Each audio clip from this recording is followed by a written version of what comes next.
Alors, il est possible que la qualité ait baissé et que votre loup ressemble à ça dans InDesign.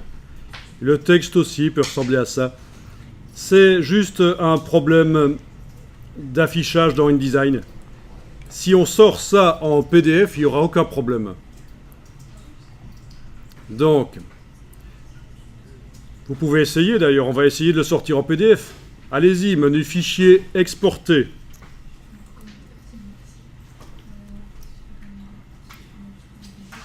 Sur le bureau, vous allez envoyer le PDF.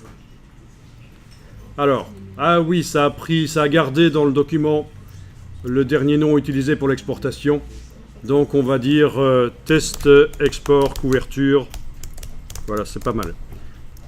Donc c'est menu fichier exporter. On choisit d'exporter en format Adobe PDF pour l'impression.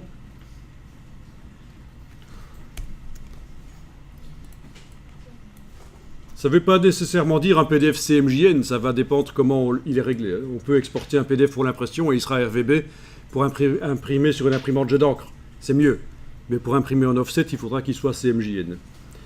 Donc, vous enregistrez sur le bureau et renommez l'exportation. Voilà.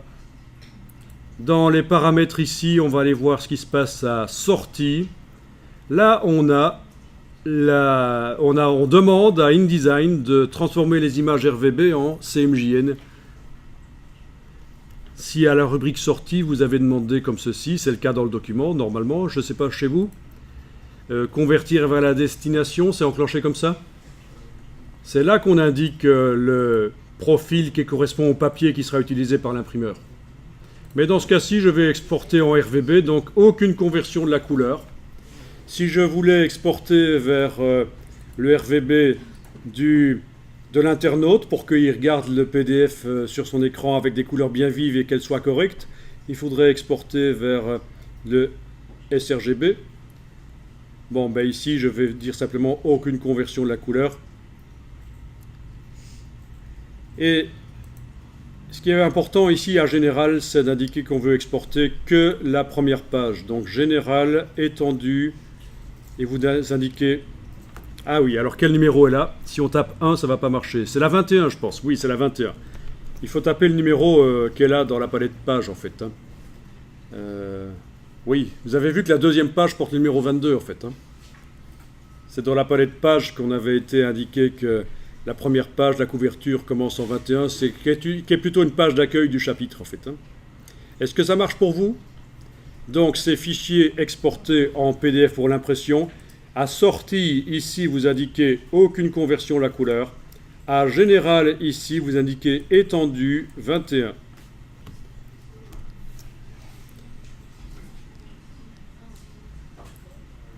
Et vous cliquez sur... Ah oui, vous pouvez cocher ça. Comme ça va ouvrir tout seul un lecteur de PDF. Afficher le PDF après exportation. Voilà. Exporter. Et donc, on a une image qui est clairement pourrie ici dans InDesign. Mais dans le PDF, ça devrait être nickel. Voilà. Ah, ça c'est bien. Donc, je vais zoomer. Ben voilà. Nickel. Et je vous avais dit qu'on verrait la transparence, les étoiles à travers le pelage du loup. C'est un peu le cas, malgré qu'on a bêtement utilisé un pinceau à bord flou. Ça donne l'impression que c'est un duvet. On n'a pas dû faire la sélection sur chaque poil séparément pendant 5 heures. D'accord ?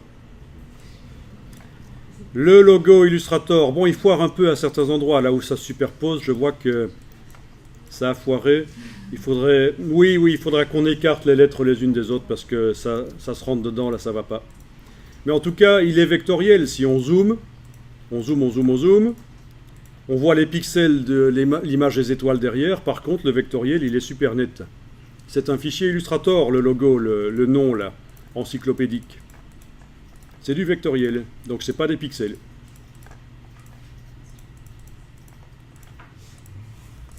Ça, c'est bien.